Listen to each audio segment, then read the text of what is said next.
story is everlasting.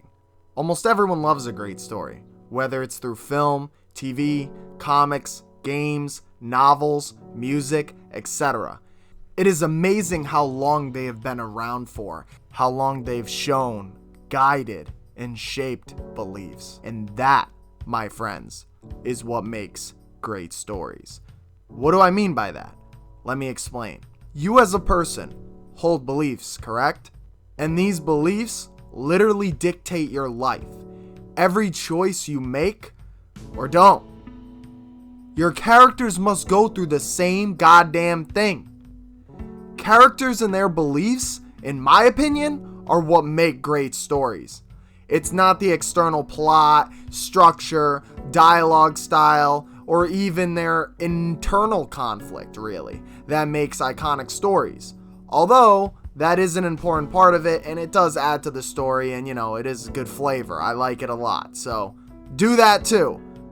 But these things, they all stem from the skeleton of the story. And that skeleton is called the philosophical conflict. And I feel like this is a severely underrated thing. Writers tend to define it in different ways. You could classify it as the theme a little bit, but in the end, the definition of it is the beliefs that your characters have coming into conflict with the world or people around them. It's as simple as that. It is a true way to test your characters and see who they are. That is what will create character sympathy, drive external plot points, and make the audience want to know what is coming next, because now they are in a battle of their own views and beliefs. A good way to simplify this idea of philosophical conflict is using blank versus blank.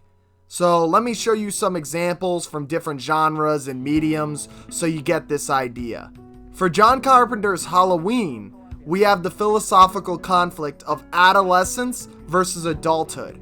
Laurie Strode is a nerdy girl who's growing into a woman, someone whose friends are engaging in all very adult actions like sex and drinking, and she clings to the idea of her adolescence. But Michael Myers, the antagonist of the film, is the representation of adulthood coming after her and changing her by the end of the story, forcing her to embrace it. That is a very subtle example of philosophical conflict. Horror tends to do that because the horror is usually a very important thing and it's usually at the forefront. So depending on how your story is and how you want it to be, it can be more subtle or it can be more in your face. Either way, it's good in my opinion. But let's take a look at a more obvious example, like The Dark Knight. The Dark Knight deals with law and order versus life without rules. Batman obviously representing law and order, and the Joker life without rules. The Joker puts Batman and Gotham citizens through real tests, the most obvious being the boat scene at the end where two boats have a choice. One is full of prisoners, the other's full of civilians. They both get detonators, and they have to choose to either blow one another up or just both get blown up and die. This scene directly hits at the philosophical conflict, making you wonder what you would do in that situation, what choices you would make, as well as creating anticipation to see what the characters will choose. But not all stakes have to be this high. Stakes are good, but they do not always have to be planet-destroying, or death-inducing, or universe collapsing.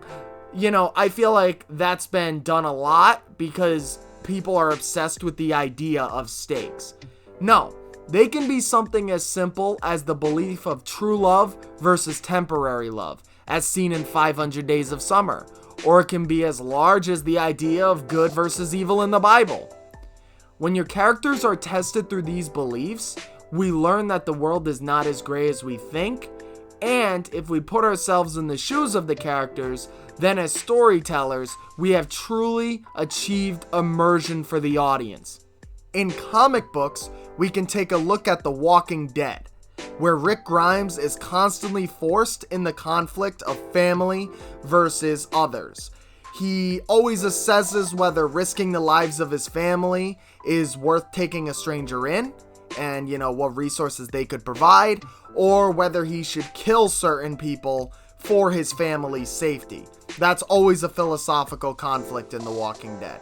When it comes to gaming, Assassin's Creed 2 deals with the idea of vengeance versus absolution and freedom versus control.